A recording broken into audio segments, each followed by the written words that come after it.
Alors, donc, nous allons parler de Monseigneur Leveillé, missionnaire et botaniste, et finalement, nous allons être dans la continuité de ce qui vient d'être dit, parce qu'il y a beaucoup de choses qui sont transférables entre la géographie et la botanique, c'est simplement le domaine qui n'est pas tout à fait le même. Cet investissement des prêtres missionnaires dans la botanique, il n'est pas récent, il existe dès l'Ancien Régime, on a déjà donc des jésuites en particulier qui, au XVIIe, XVIIIe siècle, font de la botanique, mais il s'épanouit véritablement au XIXe siècle, et c'est au XIXe siècle qu'on a donc l'apogée de cette pratique. Les colonisateurs se partagent le monde, et les missionnaires chrétiens vont essayer donc de l'apprivoiser tout en convertissant les populations. Alors la passion des missionnaires pour la botanique est connue depuis longtemps. Les missionnaires eux-mêmes en ont conscience et réfléchissent sur cet intérêt. D'ailleurs, on a un missionnaire qui s'appelle Joseph Esquirol qui, au début du XXe siècle, parle de la botanique comme de la plus avancée des sciences naturelles. Donc on a bien conscience de ce que l'on est en train de faire. Il y a un chanoine qui s'appelle Paul Fournier qui va faire une thèse sur le sujet dès 1932, donc thèse qui porte sur l'investissement des missionnaires dans la botanique en tant que telle. Donc très tôt, on s'interroge sur ces questions-là. Depuis, on a eu un bon nombre de travaux qui ont été réalisés, en particulier ces dernières années, à mesure que les interrogations sur le rapport des hommes à l'environnement s'est développé. Mais la plupart des travaux, pour ne pas dire tous, sont des travaux qui ont été réalisés par des gens qui venaient donc des sciences naturelles, par des scientifiques, et qui cherchaient à comprendre en particulier la diffusion d'un certain nombre d'espèces végétales. Et les historiens, eux, en revanche, se sont beaucoup plus penchés sur les résultats de la mission, c'est-à-dire la diffusion de la culture religieuse, l'acculturation, etc., mais très peu sur ces questions scientifiques, et en particulier donc très peu sur les travaux des botanistes. Alors c'est mon intention à travers cette communication, je vais essayer ici de voir un petit peu la nature et la force donc de l'engagement scientifique de ces missionnaires, en prenant donc l'exemple d'Auguste Léveillé, ou Hector Léveillé, on a les deux versions, parce que son vrai nom est Abel Auguste Hector, et il y a une inversion des prénoms qui s'est pratiquée donc au cours de sa vie. Hector Léveillé, dont la vie est connue par des hommages posthumes ou un certain nombre de travaux donc relativement anciens, mais qui n'a guère suscité donc l'intérêt des historiens, en dépit donc de son activité particulièrement importante à la fin 19e et début du 20e siècle. Et si je me propose de parler de Monseigneur Léveillé ici au Mans, parmi d'autres exemples qui auraient pu être développés, c'est en particulier parce qu'il était originaire du Mans et qu'il a passé donc une grande partie de sa vie donc au Mans.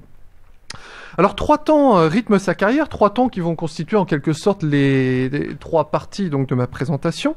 On va tout d'abord voir qu'il part en tant que missionnaire aux Indes, et d'emblée il va y avoir donc 2 pôles qui vont organiser sa vie, la mission et la botanique. Voilà pourquoi je parle de double vocation. On va voir qu'un tournant se produit en 1891-92 qui le pousse donc à abandonner la mission au sens strict du terme pour se concentrer sur la botanique, et je vais m'intéresser dans un 3e temps pour essayer de coller donc aux problématiques qui sont soulevées dans le cadre de cet atelier, à bien m'intéresser à l'extension des réseaux de l'éveillé, aussi bien les réseaux scientifiques que les réseaux missionnaires.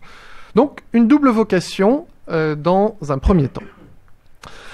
Alors la vocation missionnaire d'Hector Léveillé s'est affirmée en plusieurs temps. Il n'y a pas un cheminement très linéaire dans son itinéraire. Il fait ses études au collège Sainte-Croix du Mans. Il va faire ensuite un court essai d'études médicales. Il va abandonner ses études médicales. Il va ensuite partir pour le séminaire d'Issy, ce qui déjà dénote probablement des capacités intellectuelles certaines, puisque c'était un séminaire qui regroupait l'élite du clergé. Cette relative aisance est pas simplement intellectuelle, elle est aussi probablement financière. On voit ça à travers le profil donc social de sa famille. Son père est greffier de paix, son oncle est pharmacien, il a un grand-père qui est présenté selon les périodes comme marchand, huissier, propriétaire. Donc c'est un fils de la bourgeoisie mancelle. Et c'est alors qu'il est au séminaire d'Issy qu'il va décider donc de rejoindre le séminaire des missions étrangères sans que l'on sache précisément les raisons de son choix. Si on rentre un tout petit peu dans l'analyse de la psychologie de l'individu au départ, notamment en lisant les poèmes qu'il a écrits à cette époque-là, on voit qu'il y a visiblement un certain passé douloureux auquel il souhaite échapper, ce qui explique peut-être son désir d'aller voir ailleurs, et en particulier la mort précoce de sa mère qui semble un traumatisme pour lui. Il en parle à plusieurs reprises dans ses poèmes. On voit qu'il y a une volonté donc de rupture, volonté de porter aussi l'étendard de la France catholique. Il fait très souvent référence à cet idéal colonial à côté donc de son idéal missionnaire. Bref, il devient prêtre pour les missions étrangères de Paris et embarque en 1887 pour Pondichéry, donc dans les Indes. Et à Pondichéry, il est nommé au collège colonial où il est chargé donc d'enseigner les sciences naturelles. Alors cette nomination est une déception pour lui parce qu'il envisageait bien d'autres choses. On voit à travers ses écrits, et notamment à travers les poèmes qu'il publie à cette période-là, qu'il était plutôt désireux de partir dans des grands espaces, un rêve missionnaire assez classique en quelque sorte. Et là finalement, il se retrouve à Pondichéry dans un collège à enseigner, alors que visiblement ce n'était pas sa vocation. Alors on devine ce qui s'est opéré, on a probablement repéré en lui quelqu'un qui était plutôt talentueux, qui s'intéressait aux sciences naturelles dès son plus jeune âge, parce que ces questions-là l'intéressaient donc dès son enfance, et donc on lui a dit, tu vas enseigner les sciences naturelles au collège, mais sans que ce soit donc son intérêt profond. Alors toujours est-il que quand il arrive en Inde, c'est une véritable découverte pour lui. Il voit à ce moment-là donc un univers complètement nouveau et ça va contribuer à affirmer sa passion pour la botanique. La découverte de cette flore endémique le fascine complètement et on voit véritablement cette fascination dans les comptes rendus de ses voyages qu'il peut envoyer donc à diverses sociétés savantes. Comment un botaniste ne serait-il pas enthousiaste de l'Inde, par exemple, écrit-il dans un récit où il raconte en détail la variété de la flore de l'Inde, la croissance prodigieuse des arbres, les vertus médicinales insoupçonnées de nombreuses espèces, etc. Et il a véritablement le sentiment d'être le premier botaniste français qui est susceptible d'inventorier cette richesse, et ça c'est un profond stimulant pour lui, ça aiguise véritablement donc son désir d'herboriser. Alors comme il est enseignant, il bénéficie des vacances du collège colonial et il profite de ces vacances pour partir à la découverte de l'Inde, découvrir des plantes de différents milieux et on sait qu'il a parcouru vraiment des milieux très divers à l'intérieur de l'Inde, en particulier à la liste des jardins botaniques qu'il a visités en Inde. Je me suis exercé à les relever et puis à les cartographier ici, et vous voyez que ça montre d'emblée qu'il est allé dans des territoires très divers, aussi bien l'Inde intérieure que l'Inde littorale, les hautes montagnes, les moyennes montagnes, des zones un petit peu plus planes. Donc on est vraiment avec une volonté de découvrir des milieux très divers et de recenser la diversité botanique de l'Inde. Ce qui est intéressant, c'est que à l'occasion de ses voyages, et notamment à l'occasion de la visite des jardins botaniques, il rentre aussi en lien avec un certain nombre de scientifiques locaux, des botanistes amateurs ou professionnels, et notamment donc des botanistes britanniques, puisqu'il est ici en territoire donc essentiellement britannique. Et donc très tôt, il se met à établir des contacts qui vont constituer donc un réseau qui sera important pour lui plus tard. Alors très tôt, Hector Léveillé a l'ambition de contribuer à l'amélioration de la connaissance scientifique. Il se met à publier des notes qu'il adresse au journal de botanique, à Cosmos, à la Société d'histoire naturelle de Bombay. Et il a aussi très tôt la volonté de rassembler ce qu'il trouve à l'intérieur d'un petit musée. Et il crée aussi un petit musée au collège colonial de Pondichéry. Alors c'est intéressant à remarquer parce qu'on voit que, de son point de vue, dès le début de son activité de botaniste, la quête botanique et la perspective muséographique sont étroitement liées dans son esprit. À ce moment-là, il est dans une perspective relativement ouverte. Il s'intéresse bien sûr de façon prioritaire à la botanique, mais il s'intéresse aussi à plein d'autres choses. Il fait de l'ethnographie, il fait aussi de la géographie. Et dans ses notes de voyage, on observe tout un tas d'analyses anthropologiques, notamment sur la façon dont les Indiens peuvent se comporter. Alors, Très vite, néanmoins, au bout de 2-3 ans, il a tendance à réduire la part des observations annexes pour se concentrer sur la botanique, qui devient vraiment son sujet privilégié. Alors, selon son biographe Paul Delaunay, qui était un médecin qu'il côtoyait, qui a rédigé sa vie juste à sa mort, en 1919, eh bien, au cours d'une des expéditions qu'il fait, alors qu'il est sur une montagne, il va concevoir un nouveau projet. Alors, il raconte ça un petit peu dans une perspective qui rappelle la réception de la table de la loi par Moïse, que c'est vraiment la révélation sur le haut de la montagne. C'est assez marrant de voir la façon comment c'est rédigé. Bon, il y a bien sûr une part de création ou de relecture dans ce qu'il fait, mais bon, néanmoins, là, on sent qu'il se passe quelque chose là dans les mois de l'été 1891. Il mûrit un projet tout à fait nouveau, et ce projet, ce serait de donner naissance à une organisation internationale qui serait chargée d'étudier la botanique. On va avoir l'occasion de voir qu'Hector Léveillé a plein de projets qui naissent dans son esprit, et ça c'est sans doute le principal projet, et c'est celui qui va vraiment porter toute sa vie. Donc il va essayer de donner naissance à cette organisation internationale, et il va donner naissance à une revue qui va porter donc cette organisation internationale, qui est Le Monde des Plantes, une revue qui va paraître donc dès la fin de l'année 1891, 16 pages pour le premier numéro, et 16 pages qui sont entièrement rédigées par Hector Léveillé. Il bénéficie du soutien d'un certain nombre de personnes, en particulier de l'administrateur des jardins coloniaux donc de Pondichéry, et il va donc travailler avec cette personne qui s'appelle Sada pour sortir cette revue. Alors je vous ai mis ici les 2 premières pages donc de cette revue Le Monde des Plantes. J'attire juste votre attention sur l'épitaphe là de Linné, l'épigraphe pardon. Il est écrit donc j'ai vu Dieu, j'ai vu les traces de son passage, j'ai été saisi d'admiration. Alors c'est intéressant parce que on voit au-delà de la référence à Linné, que Léveillé est ici donc dans une perspective de contemplation des merveilles de la création, et on voit que la botanique est pour lui le prolongement de son apostolat. C'est pas quelque chose qui s'oppose du tout à son activité de missionnaire. En faisant de la botanique, il a très clairement le sentiment d'être pleinement missionnaire et de contribuer ainsi donc au rayonnement de Dieu. Alors, pour Léveillé, faire de la science, c'est très clairement donc une facette de son apostolat. Et il arrive progressivement à une situation où il se dit que c'est là la tâche dans laquelle il peut être le plus utile.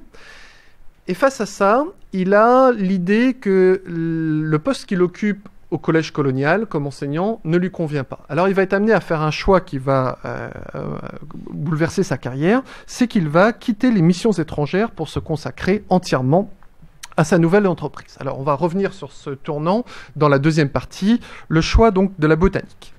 Ce tournant, il intervient à la fin de l'année 1891, début de l'année 1892. C'est là que se marque donc la rupture dans son itinéraire.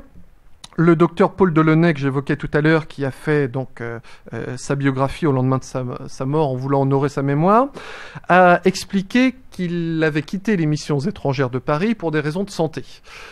Quand on creuse un petit peu la chose, on s'aperçoit que ce n'est vraisemblablement pas le cas, pour plusieurs raisons. Tout d'abord parce que quand on observe les archives donc, des missions étrangères de Paris, on s'aperçoit qu'on a des listes de missionnaires malades et Léveillé n'est pas dedans. On a quelques témoignages de Léveillé aussi dans lesquels il n'évoque jamais des problèmes de santé particuliers. Alors il nous dit qu'il a été malade en arrivant, mais tous les missionnaires de toute façon sont malades quand ils arrivent. Ils ont un certain nombre de poussées de fièvre récurrentes au début, et ça il nous en parle au début et puis plus après. Donc visiblement il n'y a pas de problème spécifique en 1891.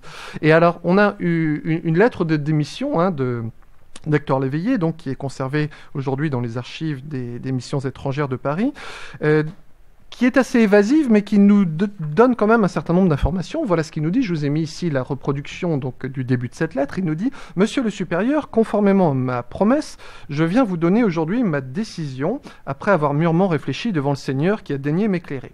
L'attitude de la congrégation à mon égard et surtout la détermination de Monseigneur Laouénan sont des marques évidentes de la volonté du ciel. Monseigneur s'est fait l'interprète de cette volonté. Je ne veux à aucun prix être un missionnaire amateur, comme cela arriverait certainement, car placé dans l'alternative de choisir entre la vie apostolique et ma vocation scientifique, je ne sacrifierai point certainement assez celle-ci pour m'adonner entièrement à celle-là. » Voilà la justification qu'il donne.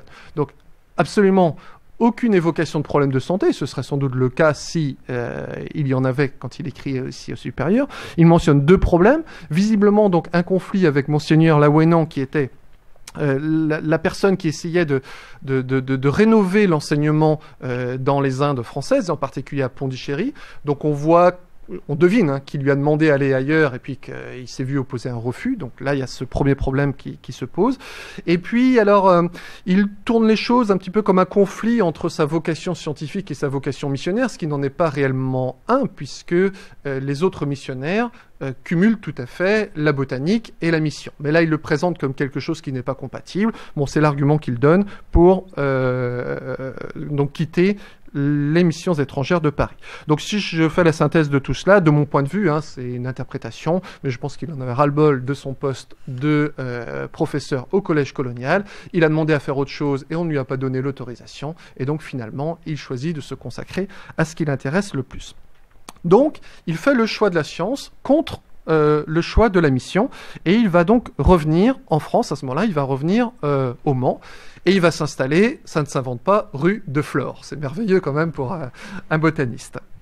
Alors, je précise juste 2 choses à ce sujet, c'est qu'il ne rompt pas avec la prêtrise. Il demeure prêtre jusqu'à la fin de sa vie, et je ne pense pas qu'on puisse dire qu'il y a un quelconque problème de vocation, de foi, ni quoi que ce soit, parce que régulièrement, il fait des analyses en tant que prêtre, il s'investit en tant que prêtre localement encore pendant la Première Guerre mondiale, donc il demeure prêtre. Et je voudrais dire aussi que son choix n'est pas tellement une rupture en fait dans son esprit. En quelque sorte, c'est une autre activité de son apostolat. Il passe de l'apostolat missionnaire à l'apostolat botanique. Ça devient un prosélyte de la botanique. Et en faisant du prosélytisme botanique, il fait aussi la diffusion des œuvres de Dieu dans son esprit. Il est dans ce schéma de pensée-là. Donc, en quelque sorte, il demeure missionnaire dans son esprit, avec une autre voie d'entrée, mais ça reste un petit peu le même esprit. Alors, il se consacre à plein temps à la botanique, ce qui est possible aussi parce qu'il a des ressources financières qui semblent relativement satisfaisantes de par l'héritage qu'il reçoit de sa famille. Il donne quelques leçons et puis donc ça lui permet de vivre. Et il va se consacrer pleinement au développement de l'organisation qu'il avait voulu mettre en place, qui va prendre le nom donc d'Académie de géographie botanique. Donc cette Académie de géographie botanique est formée fin 1791 avec un objectif qui est de publier un atlas qui indiquerait à la surface du globe la répartition des espèces. Donc il y a une volonté de dépasser ce qu'il a découvert dans les Indes pour vraiment parler de la botanique ici à l'échelle de la planète. Et pour cette raison, l'Académie va très rapidement prendre le qualificatif donc d'international, donc ça va devenir l'Académie internationale de géographie botanique. Alors le profil des membres qui la composent montre que cette perspective internationale est très vite affirmée. On a 7 Français, on a 4 botanistes qui sont domiciliés aux Indes, dont plusieurs Britanniques, un Monégasque, un Italien, un Portugais, un Finlandais, un Australien, un Colombien et un Américain qui est le directeur du jardin botanique du Missouri. Donc on voit qu'on est présent sur tous les continents, à l'exception donc de l'Afrique. Alors, Hector Léveillé est la cheville ouvrière de cette académie, et l'un des objectifs donc de l'académie qui est affirmé dans les statuts proclamés en 1892 est précisément d'amener une entente entre les muséums, les sociétés savantes et les botanistes du monde entier. Donc on est bien sur les différents terrains ici, donc des érudits, des muséums et des botanistes derrière lesquels se cachent notamment les missionnaires, comme on va le voir tout à l'heure. Alors, on voit dans le réseau qui s'est constitué l'héritage de la vie de missionnaire de l'éveillé, parce que comme je vous l'ai dit tout à l'heure, nous avons 4 botanistes qui viennent des Indes, donc qui est le territoire le plus représenté, excusez-moi, en dehors donc de France. Donc ce sont notamment donc des gens avec qui il avait noué des liens alors qu'il était donc missionnaire aux Indes, et des gens qui vont eh bien, lui envoyer un certain nombre d'informations régulièrement qui seront ensuite diffusées dans le monde des plantes. Alors dans les mois qui suivent, Hector Léveillé multiplie les initiatives pour dynamiser cette jeune académie.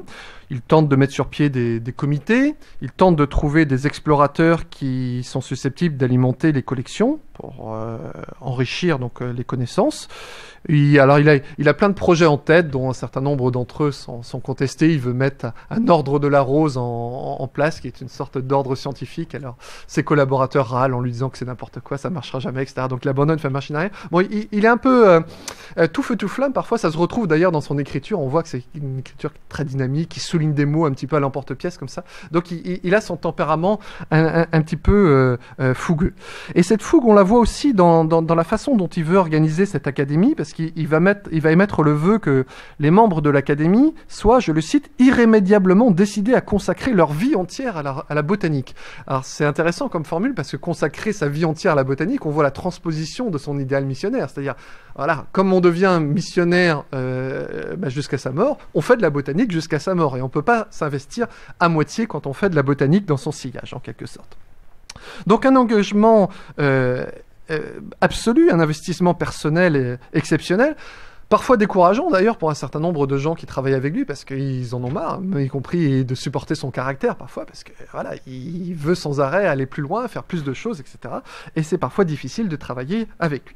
Alors néanmoins, pardon, excusez-moi, je ne vous ai pas présenté cette liste des membres que j'évoquais tout à l'heure. Vous retrouvez donc les adresses que j'ai évoquées. Néanmoins, les réseaux de cette académie vont s'étendre progressivement. En élargissant donc les cercles des gens qui la fréquentent, aussi bien du point de vue scientifique que missionnaire.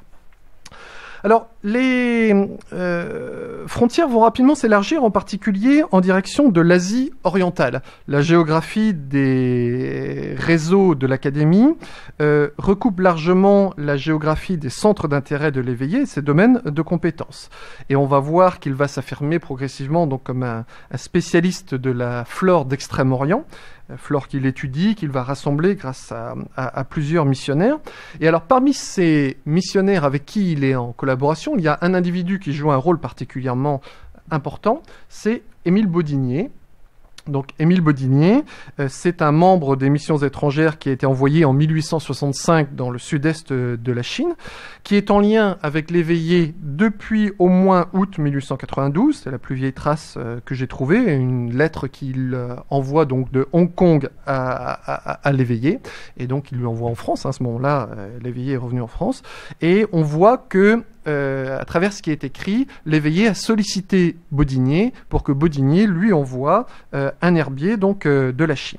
Et à ce moment-là, Bodinier lui dit, bon d'accord, je vais pouvoir envoyer un certain nombre de choses, mais il faut penser aussi à contacter d'autres missionnaires, et il l'encourage en particulier à se rapprocher d'Urbain Faury, dont vous voyez le nom ici, Urbain Faury qui est le grand botaniste du Japon en quelque sorte, toujours des missions étrangères de Paris. Donc progressivement, il y a un réseau comme cela qui se constitue à l'intérieur des missions étrangères de Paris, ce qui montre d'ailleurs que Hector Léveillé n'est pas parti en mauvais termes avec cette mission, puisqu'il continue d'avoir des relations avec les missionnaires, voire il crée de nouvelles relations avec ces missionnaires. Alors ce père Faury est quelqu'un de tout à fait remarquable du point de vue de la botanique.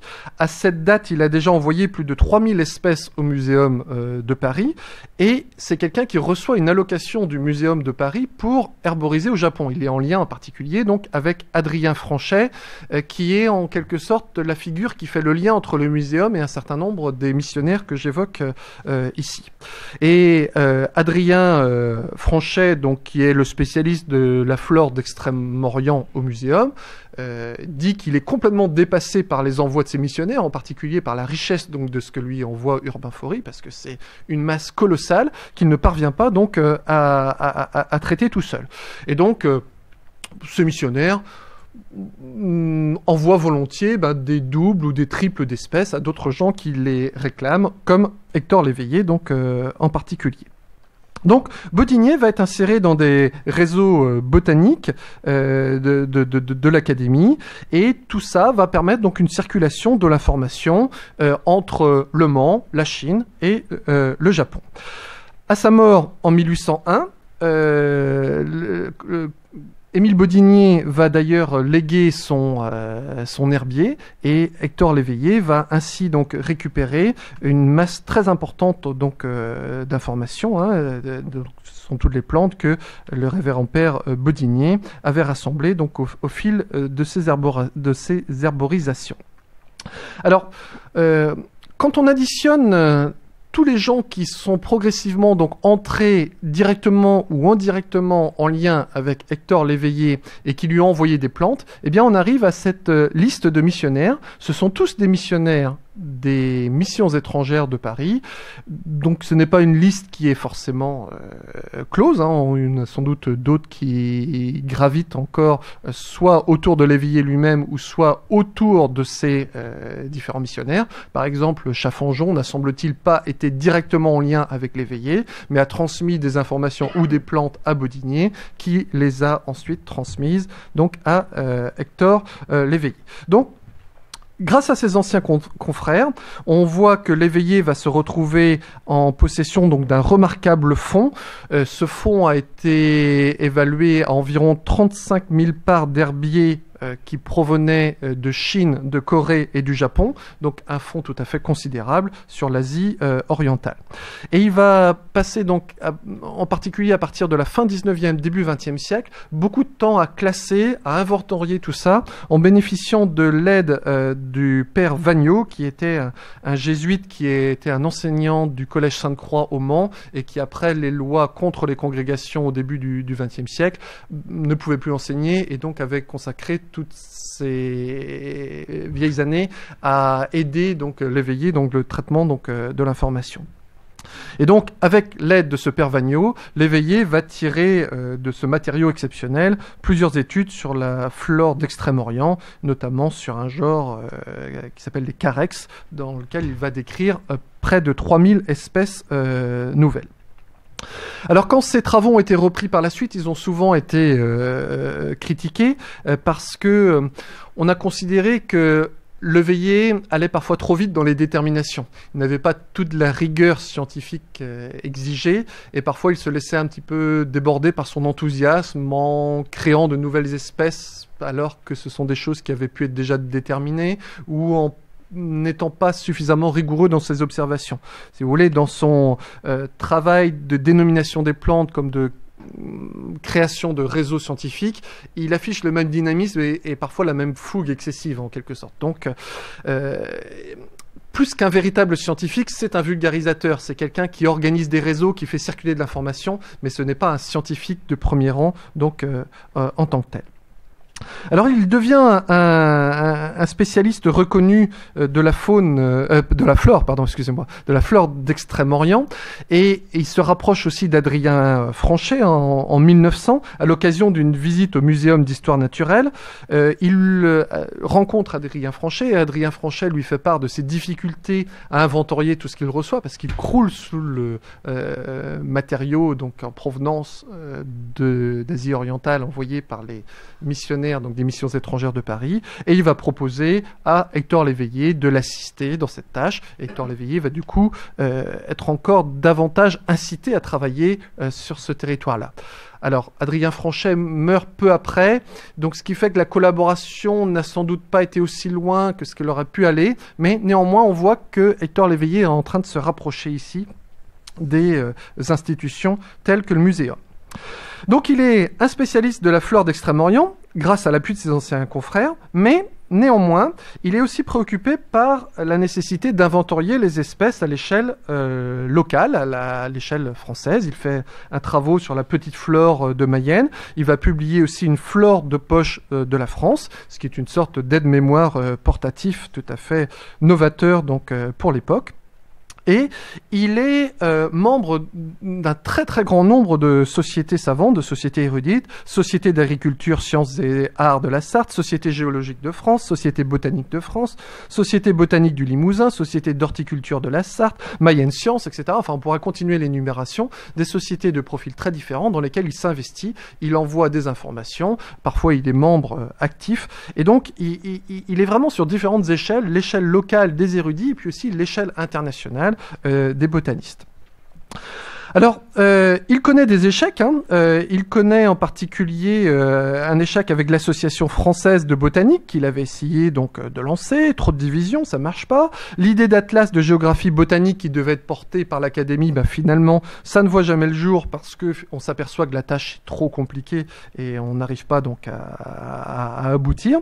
Mais néanmoins, il a aussi un certain nombre de succès, et y compris des reconnaissances officielles. Il va recevoir les Palmes académiques en 1900, et la reconnaissance la plus significative, c'est sans doute son élévation au rang de prélat de la maison de sa sainteté Pie X en 1904, ce qui fait qu'à partir de cette date-là, il a le droit de porter le titre de Monseigneur, même s'il n'a jamais été évêque au sens classique du terme.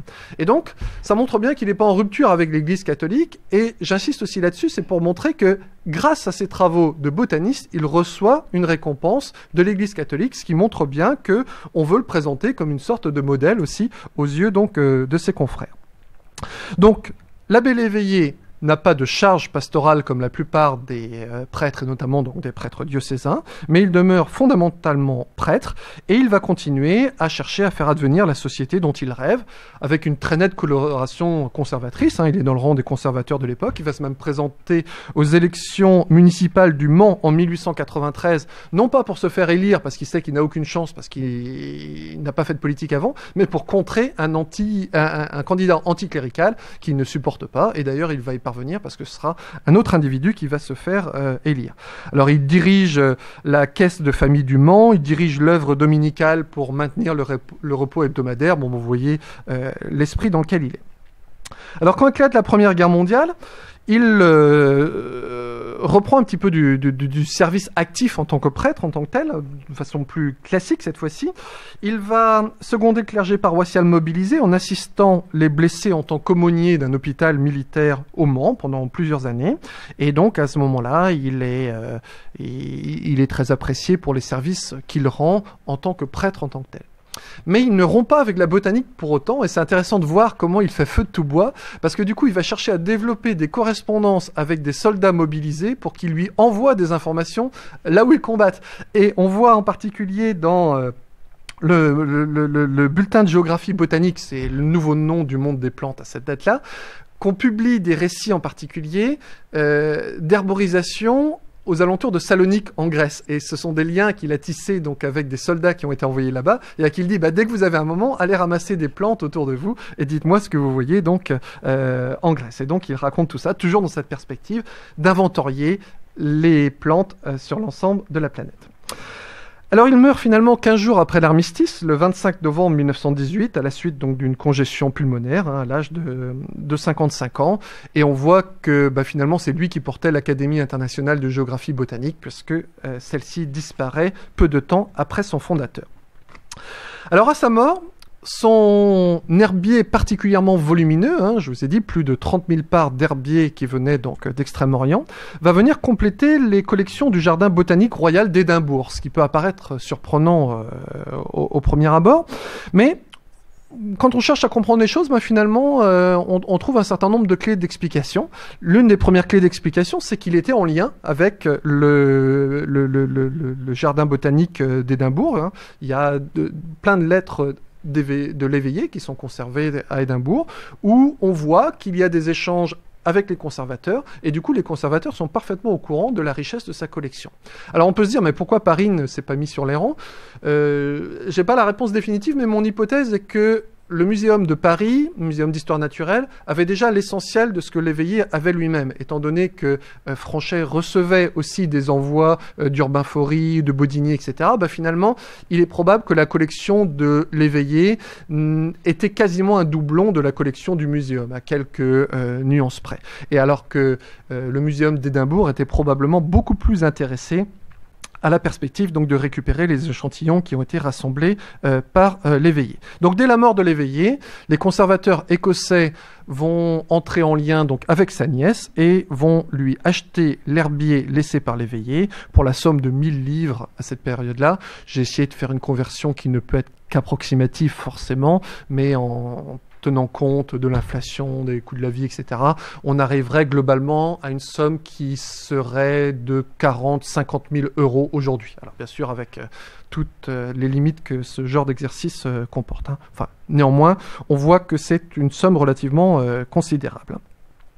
Alors, il y a, à mon sens, un certain pied de nez de l'histoire que l'on observe ici, parce que finalement, quand on regarde la démarche de ces missionnaires, quand ils sont en train de collecter des plantes en Extrême-Orient, l'une de leurs motivations, c'est de réussir à recenser un certain nombre de plantes avant la concurrence. Et la concurrence, c'est qui? Ce sont en particulier les missionnaires anglo-saxons et les botanistes britanniques.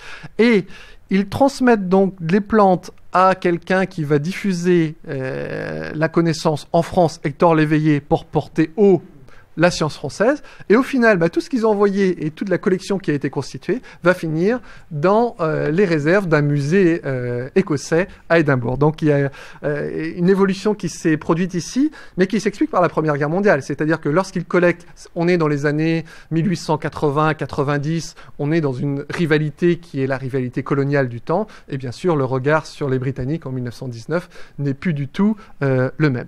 Je précise que on a des liens ici qui ont été établis avec les Britanniques. Je n'ai en revanche trouvé absolument aucun lien avec des botanistes allemands au cours du temps. Donc on a parlé des liens avec la géographie tout à l'heure. Ici, on a vraiment deux mondes complètement séparés.